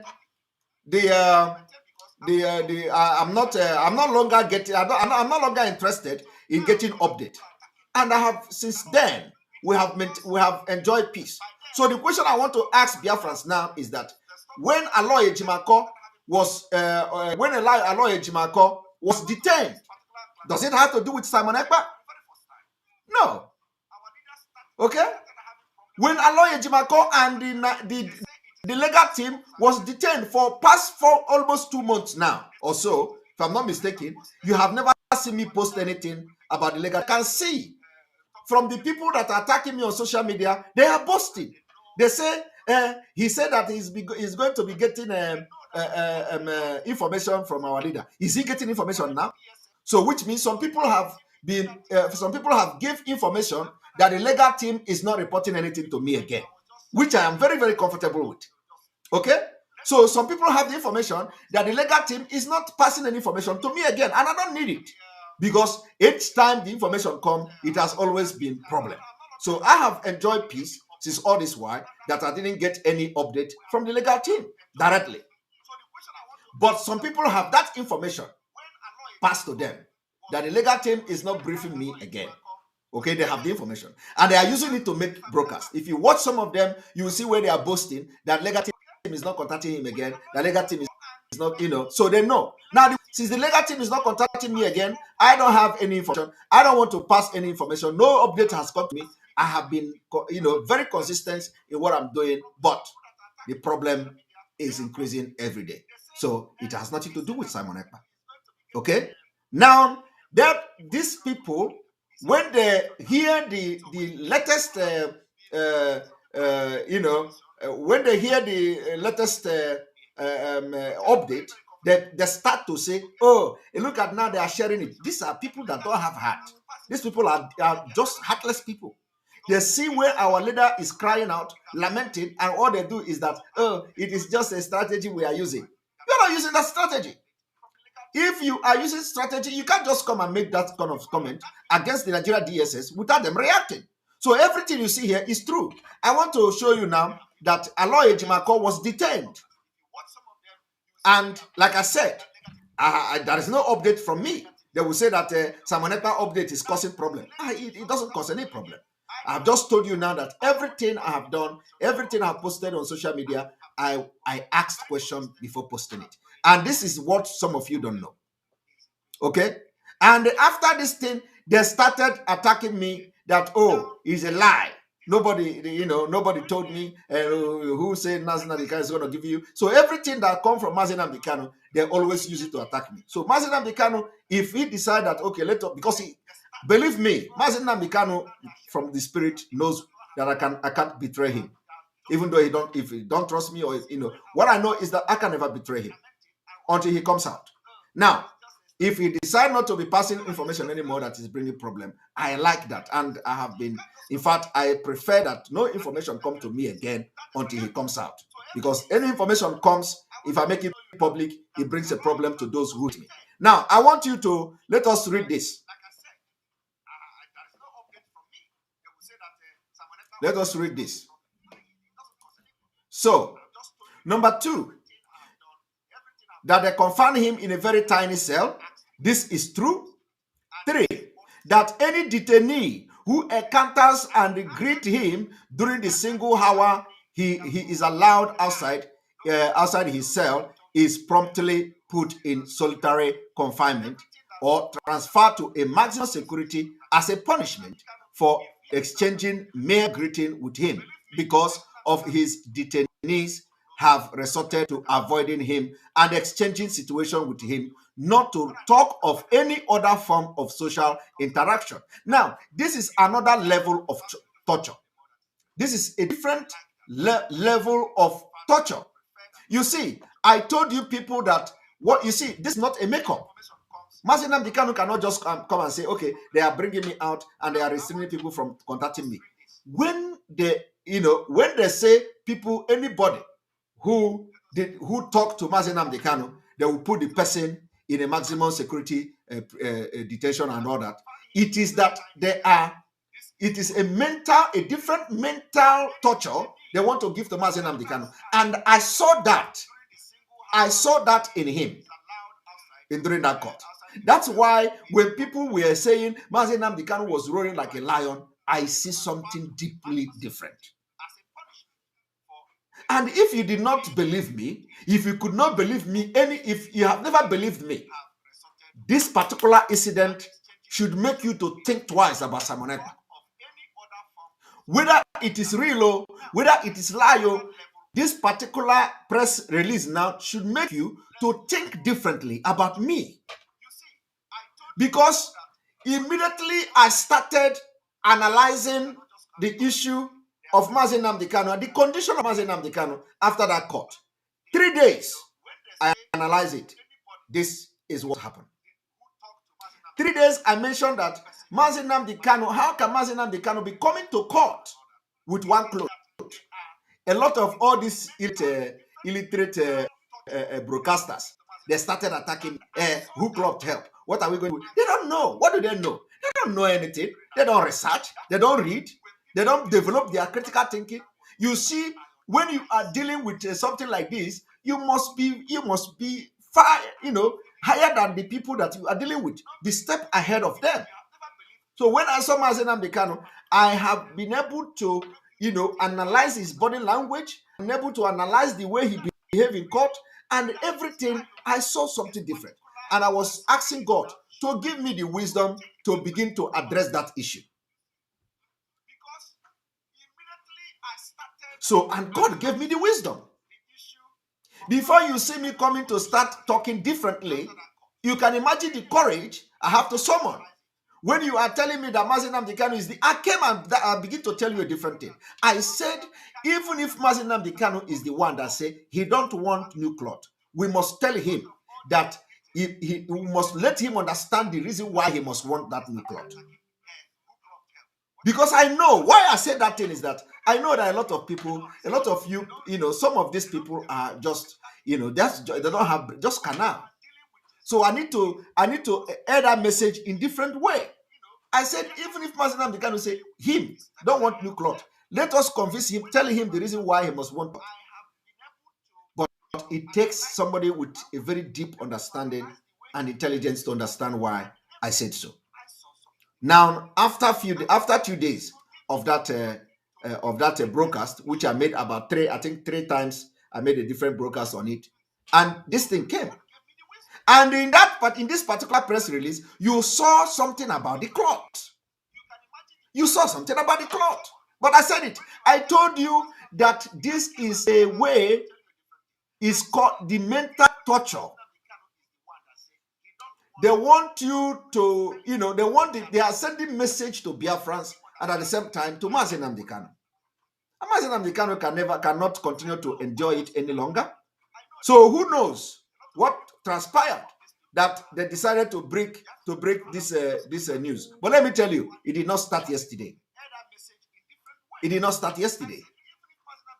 So even if some of the things that were said there were not true or is true, it is true. Until DSS come and say it's not true and they bring a proof. It's not true. This is the point. And so, just if you hate me. I'm not saying there is nothing I can do in this life for those who hate me not to hate me. But at least when I am in the spirit and talking in the spirit, understand it. Let me tell you another lie that was told about me. Another lie is that they said I came to say that Biafrans have been praying a wrong prayer. They twisted it. They now connect it to 150 days prayer Mazi Nnamdi Kanu declared that Simon Ekpa came and they say the prayer is wrong. But that is not true. My comment about praying a wrong prayer is a general thing. That I said, the Nigerians, Biafrans, we have been praying wrong prayer.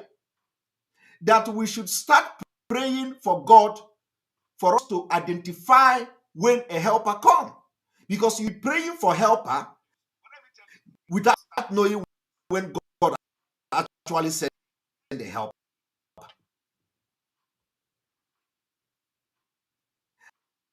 And this thing that has happened now is an example of praying to no God. Because of you understand action after days of what you would be paid water. You said this sport is ritual.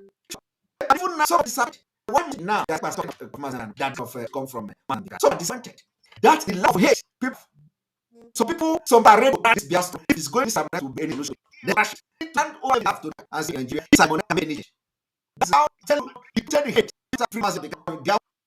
If someone can do it today or provide something today, there are other elements of hate already. I'm not going to inform me today the level of hate some people have developed. Say that God will now that can do to free. They're not going to money for it. Everything like okay, people say their dead body they cannot do it. That if instead they'll do it, and they cannot run jail. I am telling you, it has to the point. Okay, now have said all these things now. Let's read what legal team said. And they continue that since the Nigerian government extraordinary game, he is allowed to change authority, and his Jewish and other religious area brought to him by his council were rejected and not. So now all this why that they are coming to tell us the Mazi is a high spirit. How sorry he is. When the council time was in Nigeria, the council tried to bring to the so everybody be high spirit. Okay, he has spirit. He never be in high spirit. If telling I said that let me surrender to you. You see now that I'm telling you, he can never be in high spirit. But that does not count. Will count that to the legal team to make the spirit of people come down. With this what? Will you say that nobody like will in high spirit never be in high spirit? Can never be in high spirit. Will somebody will legal team bring us for you to change? I tell nobody if our discussing with that happen to me. Nobody has to me. Legal team discussed me, but I started it. I begin to own this spirit. I still looking at the cloth. You now the cloth. And that team now is trying to tell Biafrans and the entire world that have tried to bring us to Mazi Simon. So I do not know about it all this while. I will not know about it. Because the rendition in Nigeria, which means for the past 4 months or so, they have tried to bring us Mazi Simon and they refused. And those who say what is have it, because it is not Mazi Simon that probably not to change his thought. It is the DS another that not which explained to people what I said. What you see in the court is I see cloth that man did not change the cloth is nature. You see, and let him after my position, they have come with a image which corresponds with this time. If it is not like I saw some of them they just do this, they just do that. If they are true, my brother, I am believing it is true. If it is just a strategy, I am not believing it is a strategy, I am believing it is true. And the only way I am going to believe it is true is that that is the one we see with our own eyes. At least that one nobody can say is a strategy. They refused Bruce Fem from meeting Mazi Simon. So Samson was in Nigeria. They refused him to meet him. It is also part of the mental torture. Mazi Simon